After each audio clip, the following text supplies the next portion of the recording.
Hi, good people. I hope you are well. So today we are looking at this video, and the topic of focus is mainly sickle cell, and we are trying to do a detailed video. So if you're new to the channel, we kindly urge you to give us a subscription, like the videos that you are doing, and if you have any concern, you can just put it down the chat box, then we'll try to comment. Just for starters, did you know that sickle cell is mainly associated with people of African descent, but however it can also be found in many other races and also different ethnic group, but is mostly associated with people with African descent. Then for its cure, the only cure for this sickle cell disease is always bone marrow transplant or even stem cell transplant, something that we can appreciate the advancement in technology. Currently, most of these developing countries have started adapting onto this technology. So just for starters, we'll now start our discussion, and just remember we've said that we are doing a detailed video on sickle cell. So if you're new to the channel, just stick around and I hope you'll get something. So let's continue. Now for sickle cell disease, it mainly affects the red blood cells, and for that reason we ought to have a clue about the red blood cells. Okay, so red blood cells are always the component of blood involved in transportation of gases, that is oxygen and carbon dioxide. Okay, so the red color is always due to presence of hemoglobin. So hemoglobin accounts for around 90% of the structure of these RBCs. Okay, then the third point, RBCs have a biconcave shape and easily deform to pass through the capillaries, and it has a lifespan of 120 days. Okay, so the three things that you are always supposed to remember: the RBCs, they're always a component of blood, and they're involved in transportation of gases, that is, we've talked of oxygen and carbon dioxide. Then its red color is always due to presence of hemoglobin. Then we've talked of the 90%. Okay, then what about its shape? It's always biconcave. Why biconcave? So that they may easily deform so as to pass through the capillary. You'll find the capillaries at times they are that much tiny. So because of the biconcave shape, they can easily deform and can pass through the capillaries, hence aiding in a transportation of the gases, thereby improving tissue perfusion in general. Okay, then the lifespan, don't forget about that, is always 120 days. Okay, so those are the key things that you ought always to remember. Then for the diagram that you're having over here, this is the structure of the RBCs with the oxygen molecule, then with the hemoglobin molecule. Okay, so this is always oxygen from the lungs. Once it enters, the oxygen binds to hemoglobin as shown here. Then the RBCs we've talked of, the biconcave shape. So once they pass through the capillaries and they reach the tissues, now the oxygen is always released to the tissues. That's about the RBCs. Next, we'll have a look at the structure of the hemoglobin, because it's also something that we'll be looking at it throughout this lecture. What about the structure of the hemoglobin? So for the structure of the hemoglobin, it's a molecule. It always comprises of, we'll have talk of 4 globulin chains. These 4 globulin chains with 2 alpha and 2 gamma. Okay, then 2 alpha and 2 beta. Okay, so when you talk of the 2 alpha and 2 gamma, that is always HbF. We always talk of a hemoglobin fetus, HbF. Okay, then 2 alpha, then 2 beta is always HbA. Then apart from the globulin chains, it's always bound to an ion. Okay, so we talk of the ion, then the 4 globulin chains, that is 2 alpha, 2 gamma making HbF, 2 alpha, 2 beta, which makes the HbA. Okay, now for a normal adult hemoglobin, it comprises of, we always talk of HbA, HbF, na HbA2. Okay, that's how it's always made up of. Okay, so this diagram tries to illustrate its structure. Okay, so we've RBCs, then we've now our hemoglobin. Okay, so the ion is always there, then we have the beta chain with the heme group, beta chain, alpha chain. Okay, the way we've just talked of the structure of the hemoglobin. So I want you to have a clue, or I want you to put into mind the aspect of the RBCs, and the structure of the hemoglobin. That is the real thing that we'll really focus when we'll be looking at pathophysiology of this sickle cell disease. Okay, so that was just an introduction. Now let's start now with the sickle cell disease. What is this disease? What is sickle cell? Okay, now sickle cell is always an inherited stroke genetic blood disorder that's always caused by presence of abnormal hemoglobin, that is HbS in the RBCs. Okay, so we're having another concept of HbS. While you are looking at the structure of the hemoglobin, the normal one, we didn't talk of HbS. We only talked of HbA and the HbF, which we've also looked at the chains, the 2 alpha, 2 gamma, 2 alpha, and the 2 beta. Okay, so for sickle cell, we are having an inherited genetic blood disorder that is mainly caused by presence of abnormal hemoglobin, that is HbS in the RBCs. Okay, so if we have HbS, this will always predispose us to this aspect of sickle cell. Okay, so we are at par to define sickle cell as an inherited or even genetic blood disorder. Then is always caused by what? The presence of abnormal hemoglobin, that is HbS in the RBCs. Okay. 2. Sickle cell mutation substitutes the amino acid, which is valine, instead of glutamic acid in the 6th position of the beta chain that is always in chromosomal 21. Okay, so for this we'll do an illustration so that you understand. So you ought always just to remember we're having a mutation which substitutes the amino acid, which is always valine, instead of glutamic acid. So we are not having glutamic acid, instead we are having valine in the 6th position of the beta chain that is always chromosomal 21. Let's just have an illustration so that you get. Okay, so the mutation comes in here. Okay, so once we have the valine instead of the glutamic acid, that's what it predisposes us to HbS.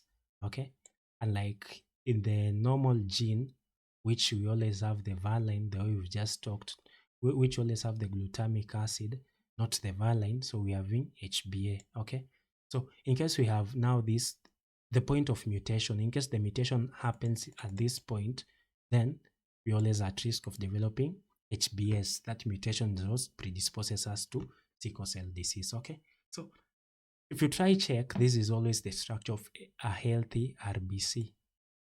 Okay, then this is always a sickle red blood cell. Okay, so for unhealthy RBCs, if you try see, it always have unrestricted blood flow as it flows through the capillaries. Okay, but for the sickle cell, of course, we'll be having blood flow which is always blocked by the sickle cells, so they are unable to traverse the various mediums in the capillaries. Okay, so up to this point we've talked of the aspect of inherited genetic blood disorder. Okay, so let's look at what are the key differences between autosomal dominant, then we have autosomal recessive. Okay, when you talk about autosomal dominant, we are having a single copy of mutated gene on the autosomal, which is enough to cause a disorder. Okay, therefore there is always a 50% chance of passing it to offsprings, regardless of the sex. What about the recessive?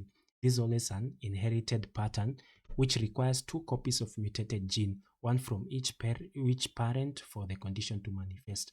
So for the dominant, you're always having a 50% chance of passing it to the offspring, but for the recessive, you ought always to have the 2 copies of mutated genes. Okay, then one has to come from each parent.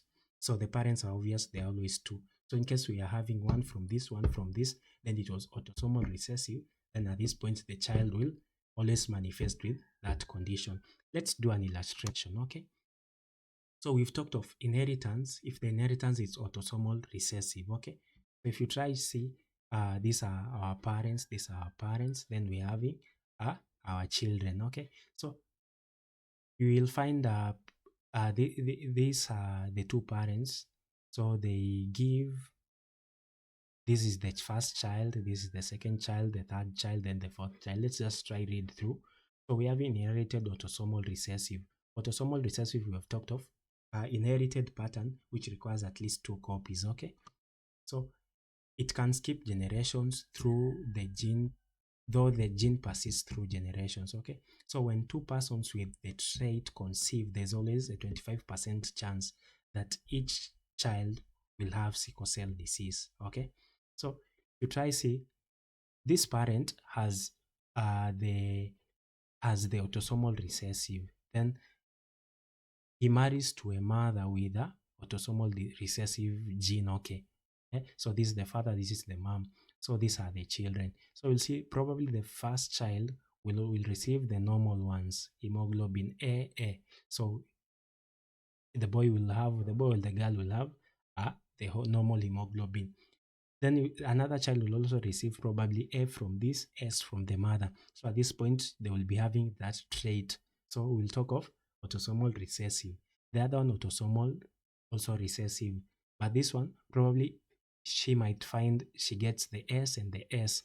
So if they combine, there's always a 50% chance that the child will be a carrier. Not just a carrier, will be autosomal dominant. So this child will always predispose to the sickle cell anemia. That's why we are saying we're having a 25% chance. Okay, so 25% is always 25 over 100 at this times 4. So you'll always find probably 1 in 4 will always have this sickle cell anemia. Okay, so the other diagram tries to talk about the inheritance patterns of the sickle cell disease. Then we've just explained. Okay, so when one parent has sickle cell trait and the other has also a trait, so the children, they're always at risk. So we're having more than 25%. Okay, unlike when only one parent has. Okay, so if you try check for this one, if only one parent has this trait, so the children, there is always 0% that the children will have sickle cell disease, but the trait is always 50%. Okay, it's always key that even before you do the aspect of having children, it's always key that you always also scan for this sickle cell trait. Okay, so that's about, it's also some sort of the epidemiology, how it's that much common. That is always about the global, how they estimate. Okay, like we're having in the year 2021 there were 7.7 million cases. Okay, with 5.7 in Sub-Saharan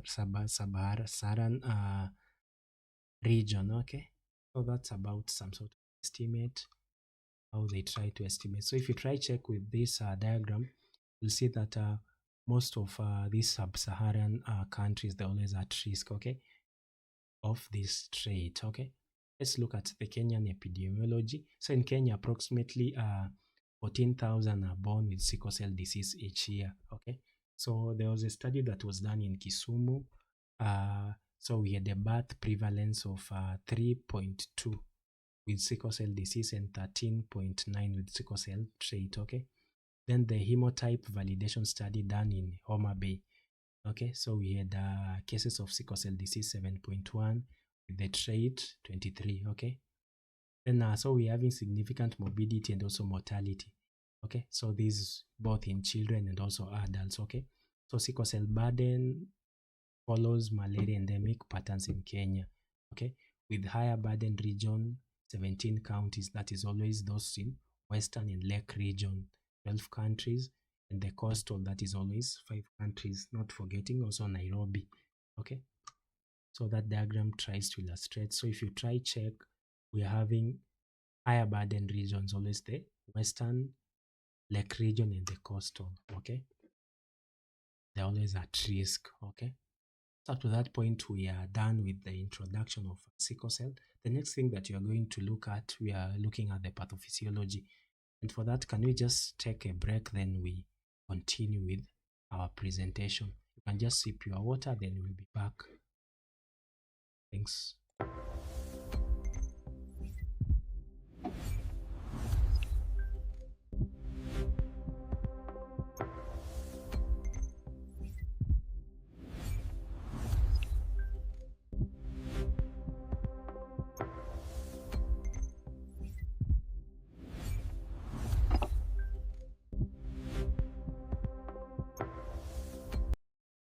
jaundice.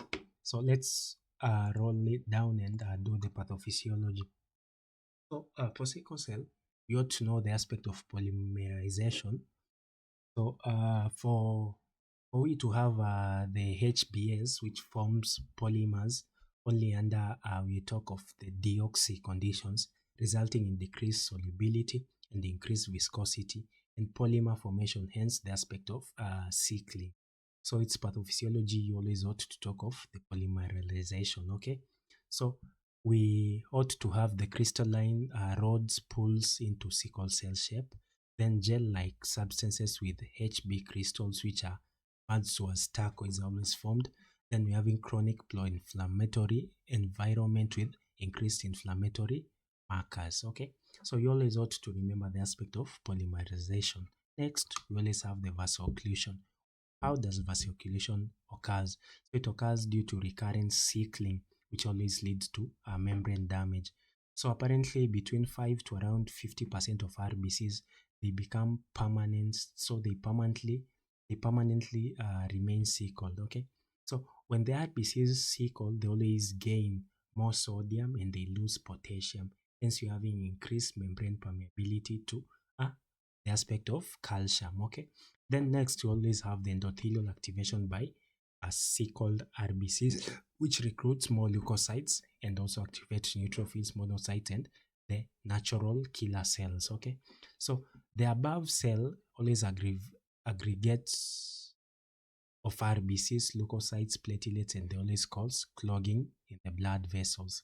So this we'll try just to explain.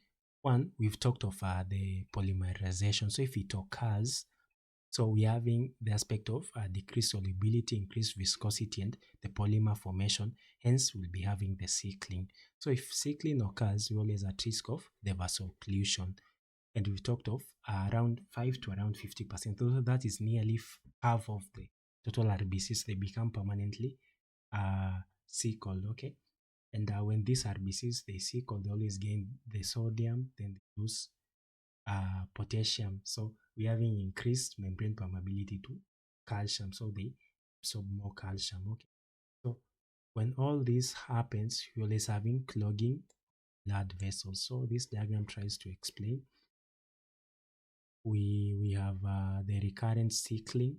This recurrent sickling will always cause hemolysis, then it will always cause the cell adhesions. Okay, so when you're having more cell adhesions, you're having vaso-occlusion. The hemolysis will also predispose us to more vaso-occlusion. So when you're having more vaso-occlusion, inflammations will always kick in because neutrophils will start entering there. Also, other cytokines, inflammatory substances will also be always released. Okay, the next aspect we'll talk of hemolysis.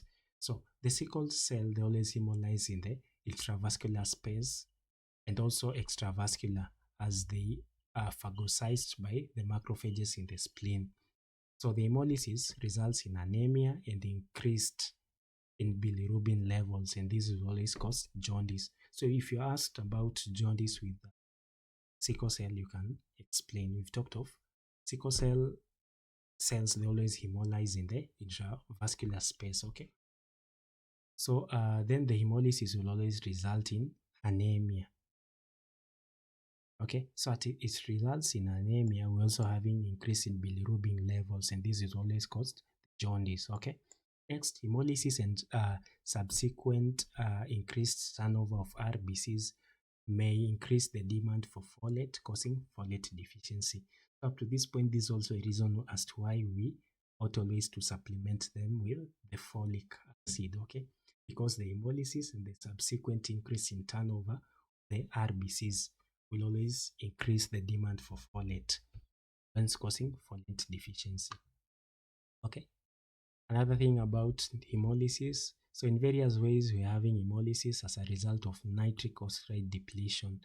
How does this depletion always come? So we have another aspect of arginine, which always converts the nitric oxide to nitric, which converts the nitric oxygenase to nitric oxide. So the free hemoglobin will always bind to high affinity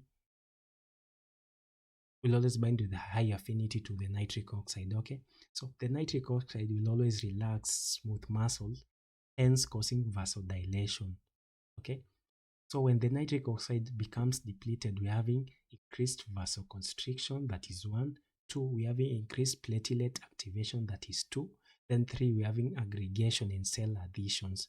So all this will always lead to leg ulcers, pulmonary hypertension, priapism, and even stroke. Okay, so that's about the aspect of nitric oxide depletion. Let me just repeat. We've talked of various ways where hemolysis can result in nitric oxide depletion.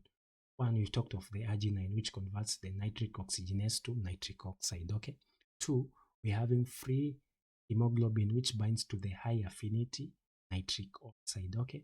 So the nitric oxide will always relax smooth muscles, and at some point it might cause the vasodilation. Okay.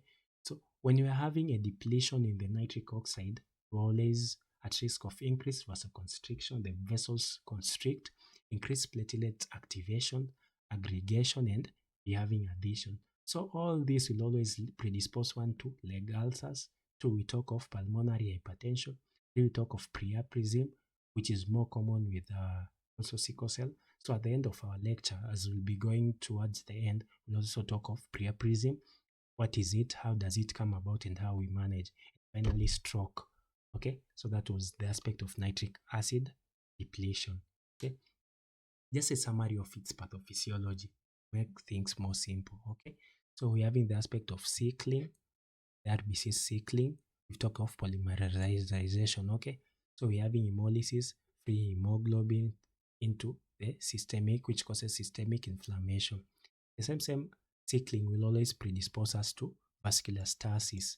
The stasis will always cause vascular occlusion. Okay, occlusion will predispose us to ischemia or even reperfusion. Okay, predisposing us to systemic inflammation. So when you're having systemic inflammation, we're always at risk of systemic endothelial dysfunction. Okay, because you're having ischemia and also reperfusion. Okay, so we're having increased RBCs and WBCs addition in the endothelium. Okay, so all these will always bring about the formation of the deoxy HBS. Okay, HBS will be having HBS polymer.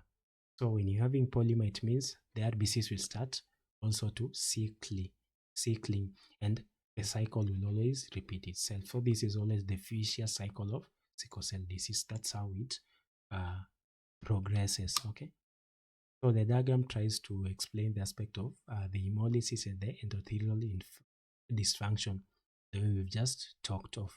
So don't forget about the nitric oxide, the depletion, and how it leads to the leg ulcers, the pulmonary hypertension, priapism, and also stroke. Okay, so age-based clinical features. Okay, so we have the infant with children, then adolescents with adults. Infants, they always present with jaundice, of which we've talked of how jaundice comes about.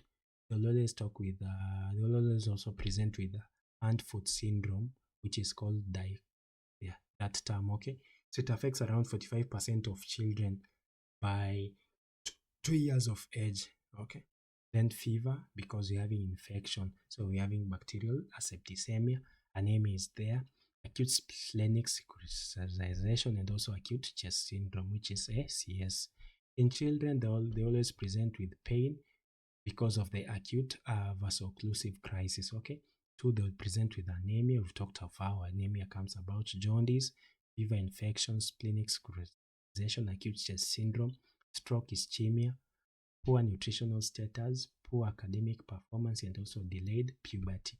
What about adults? They'll always present with chronic complications, priapism, the vaso-occlusive pain, which can be acute or even chronic. Okay, then the leg ulcers, not forgetting stroke, ischemic hemorrhagic enuresis, avascular neurosis of the hip, then renal sickle cell disease neuropathy is more common, eye retinopathy, delayed physical growth and puberty, finally pregnancy, stroke, obstetric complications. Okay, so the diagram tries to give us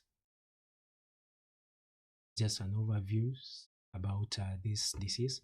So that's how the child will always present, okay? Anemia and the jaundice, we've talked of the large spleen and liver.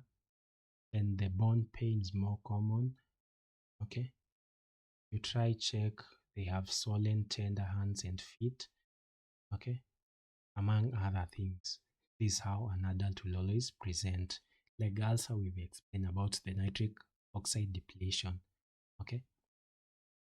So what are the lab tests that we can do so as to help these people? So for lab tests, we mainly do screening test, which entails the complete blood count with peripheral blood film.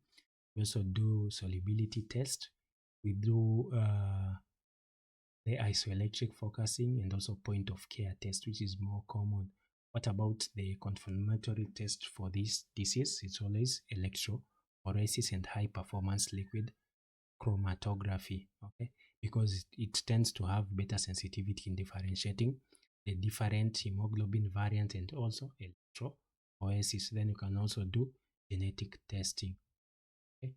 So for CBC, we will always have low HB, hematocrit also low, high leukocytes and also platelets, elevated RBCs distribution with.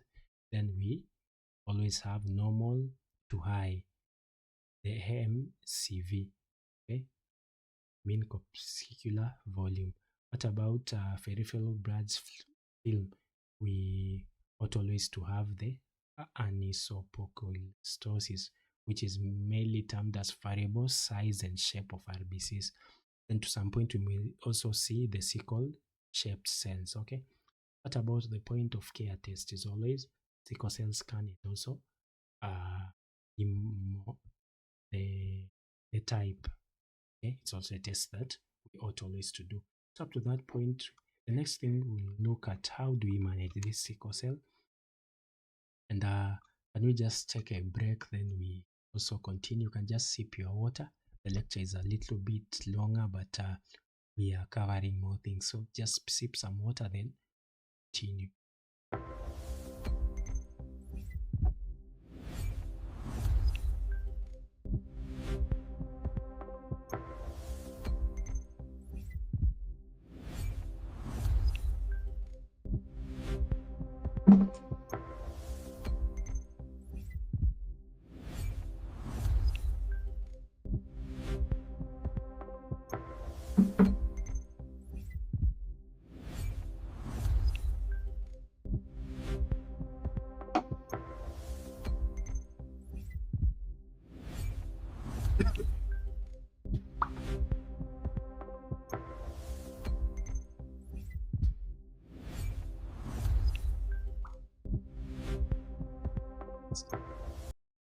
Okay, so we can continue.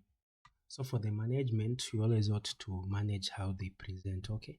So most of the times, as we've looked at the signs and symptoms, they'll always present with pain. So this pain can either be acute or even chronic, okay? So in adolescence, the pain often involves the long bones, okay? As they grow into adulthood, the pain will always involve the back and also the limb, okay? Then the aspect of the hand and foot syndrome, which is always, they always present as pain in the soft tissues, and also we will be having swelling of the dorsum of the hands and also the hands plus the feet, okay? So it always develops suddenly and it can last for around 1 to 2 weeks, okay? So, and at what age? We always talk of around 6 to 3 years, okay? So let's look at how we ought always to manage. So for we to manage, we need to know about the triggers of this vaso-occlusive crisis. These are the main things that will always cause them to come. 1 is always hypoxemia. 2, we talk of dehydration. 3, we talk of acidosis. Then we talk of temperature. So these triggers will always cause the vaso-occlusive crisis, and at some points they will always make them come to the hospital at most time. So for that, we ought always to teach them about what are the home remedies that they can do. Yes, they have the acute painful crisis when they have this sickle cell disease, okay? So they ought to do their home remedies so as to reduce the number of hospitalizations, okay? So what are the home remedies? 1, they need to always hydrate, because we've talked of dehydration as a trigger of this crisis. 2, they can do the warm compress They can use the heating pads. They can also use analgesics, that is paracetamol or even NSAIDs. Remember, this part of the home remedies, okay? Then they can rest adequately, relaxation techniques like yoga, deep breathing, also listening to smooth music, and also gentle massage, okay? So those were part of the home remedies. Next, let's look at how can we, this is just a scale on how you can score, okay? So you can use their face on how they grimace and you try score, okay? So for the pain and the approach and also the medical treatment, okay? So with mild, moderate, and severe, okay? So if it's mild, we can reassure, then we do the hot packs, reposition, we massage, then we can also use distraction techniques, not forgetting the use of paracetamol, of which we do 15 mg per kg, then we can do QID, or even we can use paracetamol 1 gram, that is in adults, okay? For moderate pain, we ought always to use NSAIDs, that is always ibuprofen, which in children we do 5 mg per kg. Then for adults, we ought to always use also the brufen, we do 400, then we do 3 times a day. Even diclofenac 100, 3 times a day. For severe pain, we ought always to treat as moderate, then we can add, if it's children, we always add morphine, okay? Then we do 0.5 mg per kg, don't forget about that. Then we can do 3 to 4 hourly as needed, or we can do it PRN. Then for adults, we do 5 to 10 mg, that is also 3 to 4 hourly as needed. That's how we manage pain, okay, and its appropriate medical management, okay. In case we're having acute painful episodes, we've talked of the analgesics, which are supposed always to start within 30 to 60 minutes of the presentation, okay. Then do not overhydrate, okay, because it's now contraindicated due to the aspect of pulmonary edema and fluid overload. So initially, some time back, people used to always rehydrate, okay, but currently they are trying to bring the aspect of do not overhydrate, because they always at risk of pulmonary edema. So if we overhydrate, okay, we are always at risk of developing pulmonary edema and also fluid overload, which this will be more detrimental and it will worsen the prognosis, okay. What about in case of fever and infections? So you ought to know with sickle cell disease, bacterial sepsis is always the leading cause of mortality in children with this disease.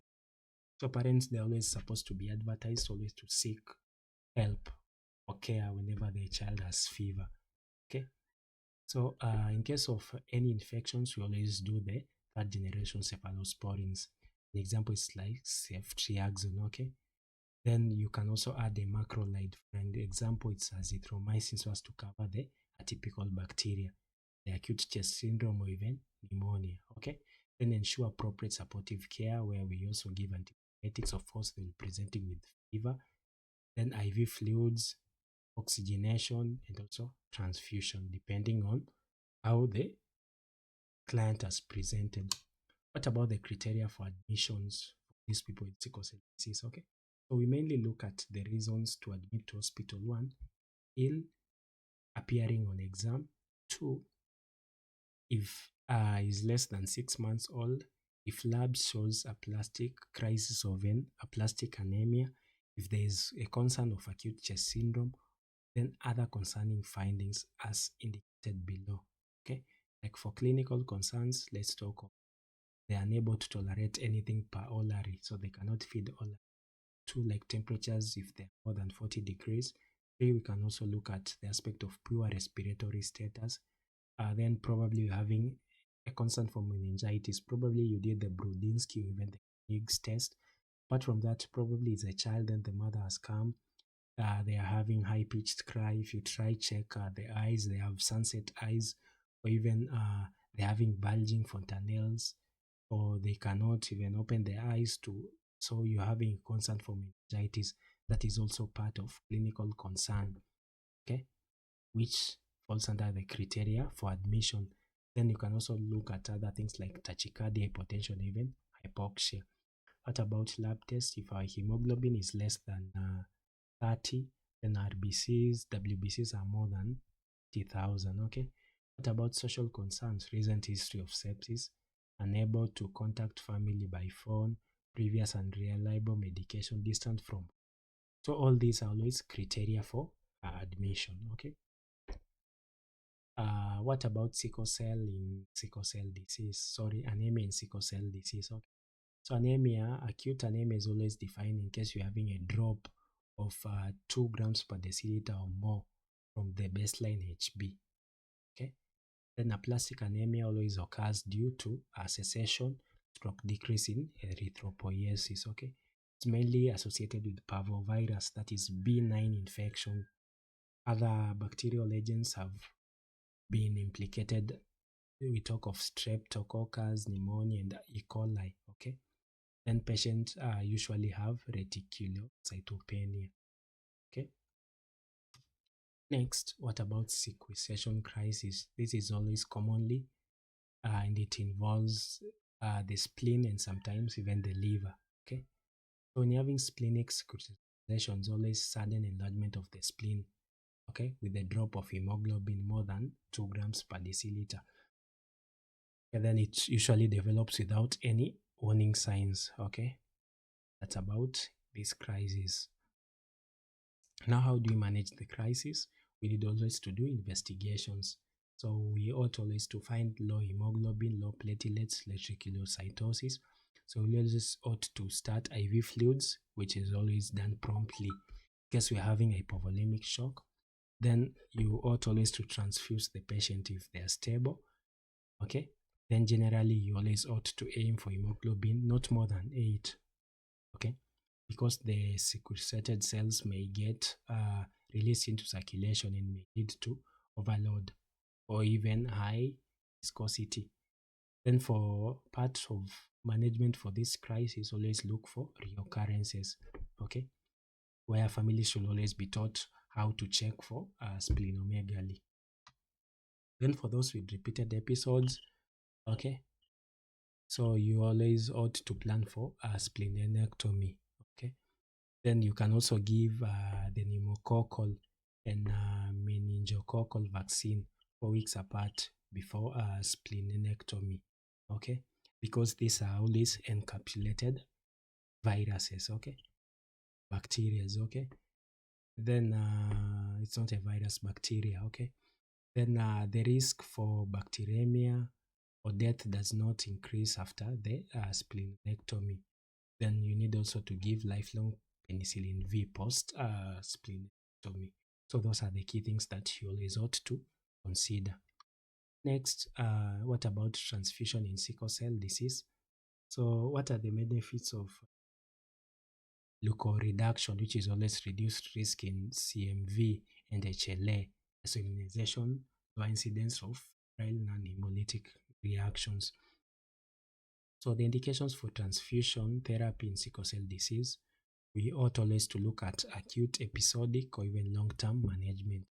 So if it's acute in case of splenic sequestration, in case of anemia, in case of severe long-standing aplastic crisis, malaria-associated severe hemolytic anemia, stroke, acute chest syndrome, perioperative, but is always mainly in selective cases, and even multiple organ failure syndrome, not forgetting Priapism and acute multiple organ failure syndrome. What about long term?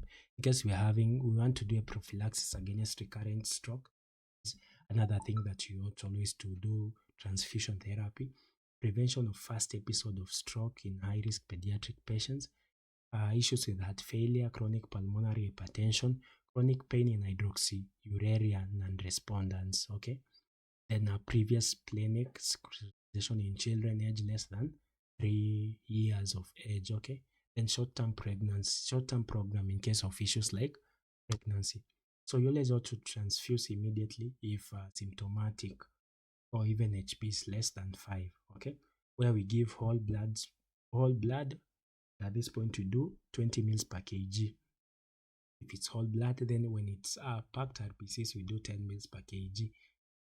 Okay, that's how we calculate. So for packed mils per kg, packed red blood cells, the total amount of volume, we take the weight in kilogram times the HB increment times 3 divided by 0.6, okay?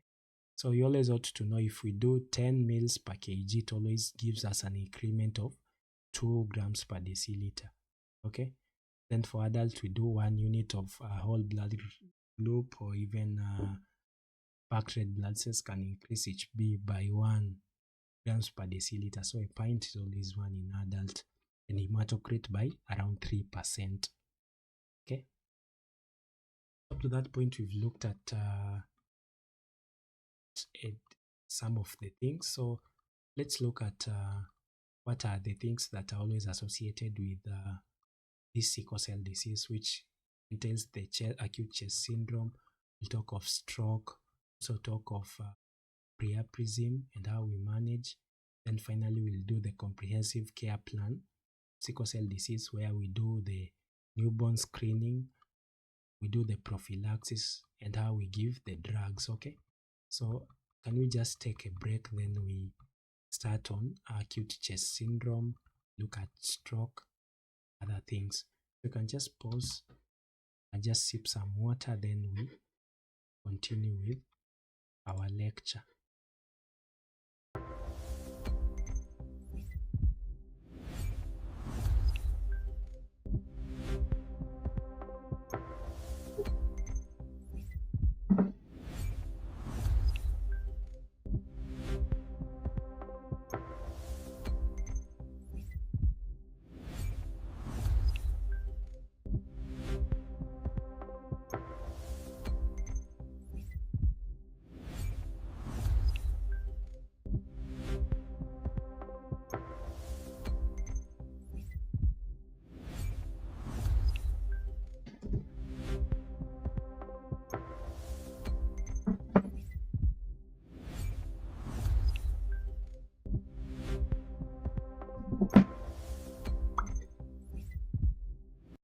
Nice. We are back. So let's look at acute chest syndrome. So for acute chest syndrome, you always ought to know is always new pulmonary infiltrate on chest X-ray and one of the following. So they might present with chest pain, fever, tachypnea, wheezing, coughing, increased work of breathing, or even hypoxemia. So in case if they have probably chest pain, then you do your X-ray and you find we're having pulmonary infiltrate. That's always acute chest syndrome, okay? So what are the causes? They are mainly caused due to infection. We talk of pulmonary vascular occlusion, we talk of pulmonary edema, bronchospasms. Okay, those are the main causes. Okay, so classically, this always develops around 2 to 3 days after admissions in case of pain crisis. Okay, and it's always characterized by rapid development of respiratory symptom and decompensation. So you'll find probably one with sickle cell disease, he came in with crisis, then you manage the crisis. Then after 2 to 3 days, they start reporting chest pain. Then you do chest X-ray and you find pulmonary infiltrates. That's always acute chest syndrome. So it's something you need to do prompt management. What is it treatment? We ought always to do the hospitalization care, so they should be admitted. Then we do the empirical antibiotics. So we do cephalosporins plus a macrolide. Okay, so we do third generation, that is ceftriaxone, even ceftazidime, depending with what you have. Then you add a macrolide, where we say it will cover now the atypical. Okay, so we can either give clarithromycin, erythromycin, or even azithromycin. Okay, then we can also do early transfusion if our hemoglobin is less than 10. So we just give simple transfusion. Okay, so if hemoglobin is more than 10 or even higher, okay, and the patient is clinically deteriorating, you always ought to do transfusion, because our aim, we are just aiming to have a hemoglobin of 10 grams per deciliter. Okay, other things that you can give oxygen. Also, we want to try our saturations to always be more than 95. Okay, you can do the BiPAP, depending with how the patient is there. Supportive care, the things that we do, chest therapy, analgesics, adequate hydration, bronchodilators, they're always key. Okay, next thing is always stroke. Okay, So here they will be having a cognitive decline, okay, which is the most permanent complication of sickle cell disease. So we are just looking at complications where we've looked at acute chest syndrome and how it develops.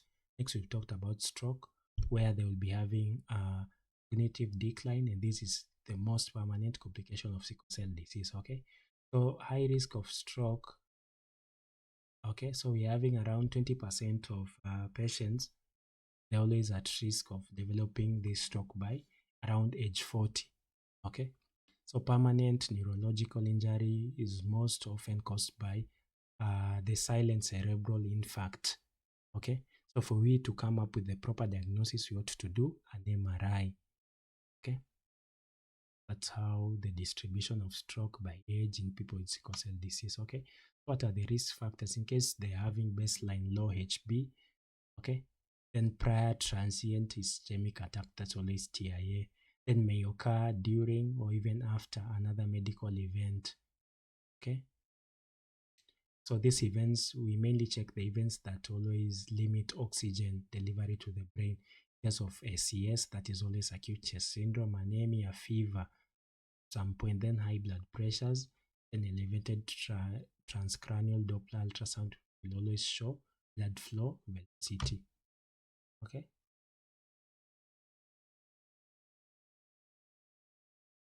So for stroke, we can have acute ischemic stroke and the hemorrhagic stroke. Hemorrhagic stroke is mostly common in the adults. What about the acute ischemic stroke? So we use the frame be fast, okay? Balance, there's always a problem, so they become dizzy, loss of coordination, even balance. Eyes, they have decreased vision, double vision, abnormal eye movement. First, we have visual drooping. Then they have the unilateral arm or even leg weakness and even numbness, okay? About the speech, they have trouble speaking.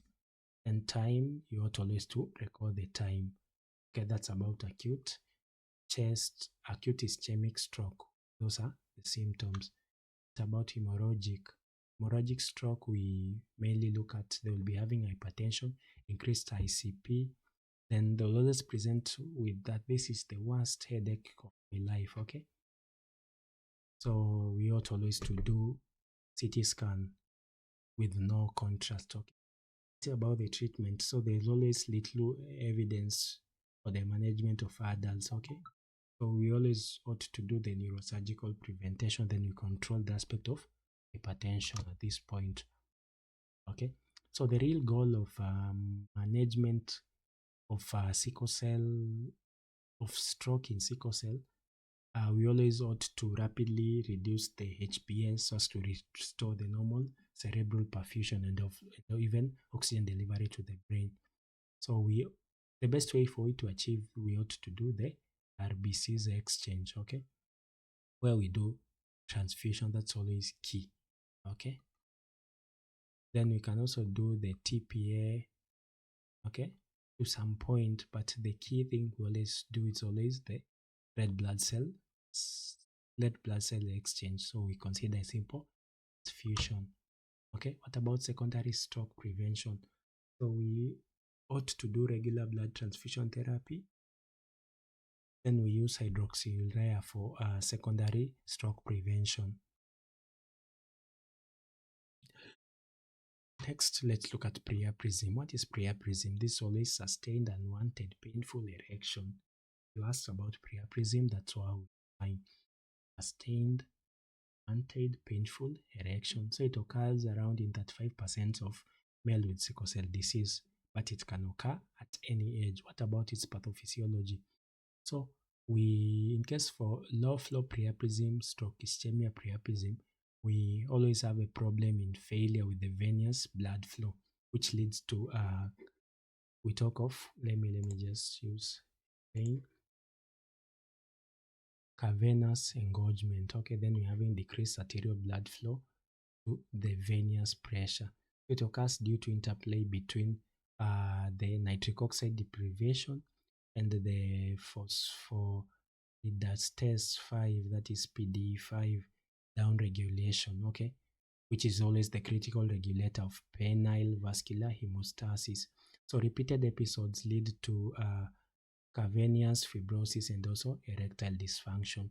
So if they have too much episodes of priapism, well as at risk of erectile dysfunction. That's how erectile dysfunction is always associated with sickle cell disease. Okay, so we've looked of we are having a blocked venous blood outflow, which will always affect the arterial blood flow, which will become reduced. So we're having hypoxia in the acidotic cavernous tissues. Then the blood remains trapped in the sinusoids. Hence, we're having sustained unwanted painful erection. That's about priapism. How do we manage? As soon as priapism begins, okay, so we always ought to try urinate, drink extra fluids, then you can use pain medications, then you do warm bath. Apart from that, you can also do light exercise. It's always effective. Okay.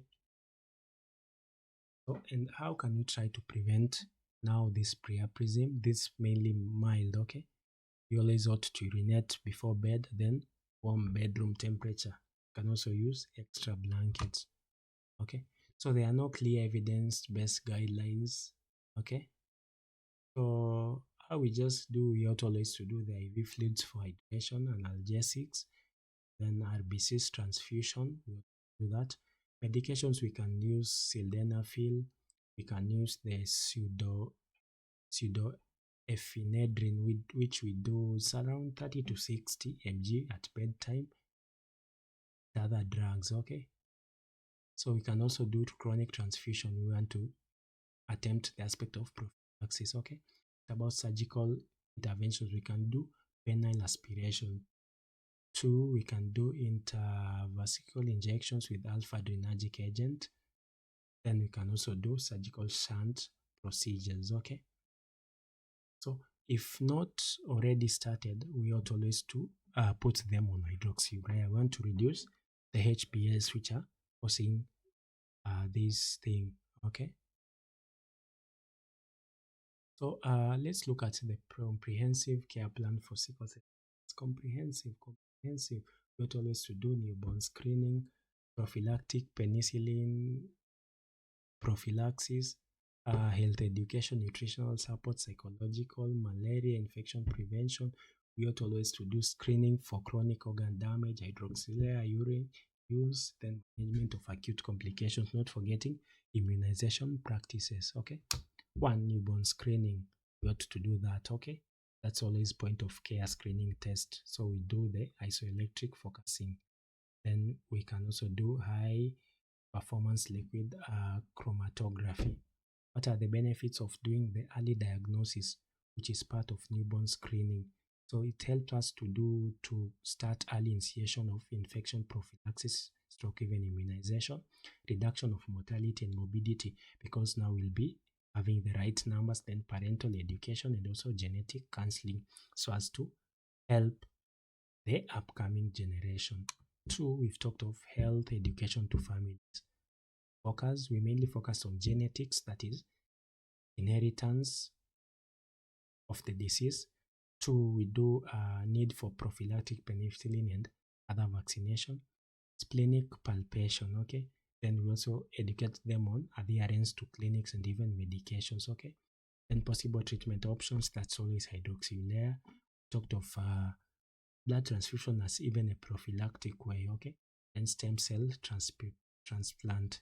Don't forget about sickle cell complications. Then we also ought to give them skills on how to navigate through healthcare systems. 3, we've talked of penicillin prophylactic, okay. So for those that are prone to infections and even death from encapsulated bacteria like streptococcus pneumonia due to splenic dysfunctions that occurs within the first 5 years of life. Okay? Then the long-term use of those who have undergone surgical splenectomy, we always ought to educate them, okay. Then the use may be continued until later in life for children who have had more than 2 episodes of severe pneumonia. So there will always be this. So we ought always to give penicillin B syrup tablets. Okay? So like for 0 to 3 years, we do 125 mg twice a day. For those that are more than 3 years, we do 250, okay. Then for those that are allergic to penicillin, you do erythromycin. which can be used as an alternative. Okay, what about immunization practices? Talked of the vaccine like coccal, polysaccharides vaccine, that is PPV. So we do 2 years, then is always done once every. Okay. Then influenza vaccine, we do it yearly. Then meningococcal vaccine, we do 2 doses, those that are below 2 years of age, and then one dose for those that are above 2 years of age. Okay. Then we can do Haemophilus influenza type B, which is always booster, which we do at 18 months. Okay. What about hydroxyurea? This is always a drug of choice for these people with sickle cell disease. Okay. So for hydroxyurea, we can look at the vascular effects. That only decreased RBCs and platelets. We'll be having decreased endothelial activation adhesions. We'll be having decreased nini. So at point in all, if you try see the way it works, it brings about improved tissue oxygenation and decreased inflammation. That's always a drug of choice. So this explains how we give, okay, the starting dose in case of poor response, how we increase for we to have good and better response. So for children, we ought always to start with 20 mg per kg per day.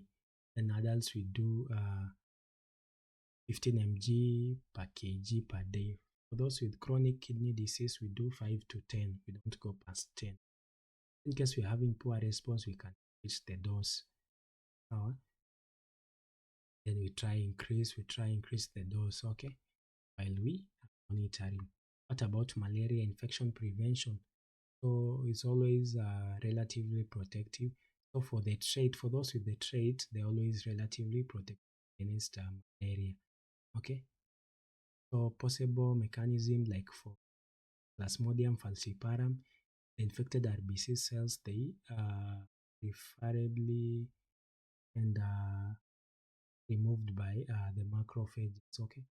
Then for those with sickle cell anemia, monozygotic for sickle cell gene are always susceptible to lethal effects of malaria. So we're having exacerbation of the pre-existing anemia, functional splenia, or even autosplenea. So for those with sickle cell traits, they're always relatively protected against malaria. Those with sickle cell anemia, they always more exposed. Okay. So children with sickle cell disease, so we are just about to wind it up. Children with sickle cell disease in endemic area will always need anti-malaria medications. So we do the paludrin, okay, also known as proguanil. This is mainly done for prophylaxis. Okay. So what are the best practices? We need to do awareness. We need to talk about the bites. We need to talk about chemo prophylaxis, which we do medications, paludrin. Okay, then diagnosis. We need to have a better diagnosis. So how do we give the paludrin or proguanil?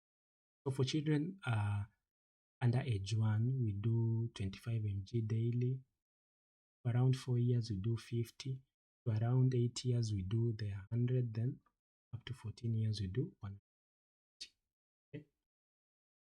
Next, we've talked about screening. We need always to screen for end organ damage, because if you try check the sickle cell disease, its clinical manifestations, they really affect most of the organs. So we screen for all the organs for we to help these clients and prevent the further damage. Okay. So what are the possible advances in therapies for sickle cell management? So we're having disease modifying agents, okay, where we're having L-glutamate, which has already been approved. The use of it's always voxalate, which has moved from the market, other things. Okay. Then curative therapies have also been advanced, where we're having hematopoietic stem cell transplant, which is also being done in advanced and also these developing countries. And finally, we're having gene therapy as part of the advances in therapies for sickle cell disease management. So up to that point, we are done a lecture about sickle cell disease. We've really tried to look at it in detail. So if you have any other questions about this sickle cell, you can just post it down the chat box. If the video is helpful to you, why don't you give us a subscription, like our work, and give us a thumb up. Share with the other people. There being no any other business, let me adjourn the meeting. Bye.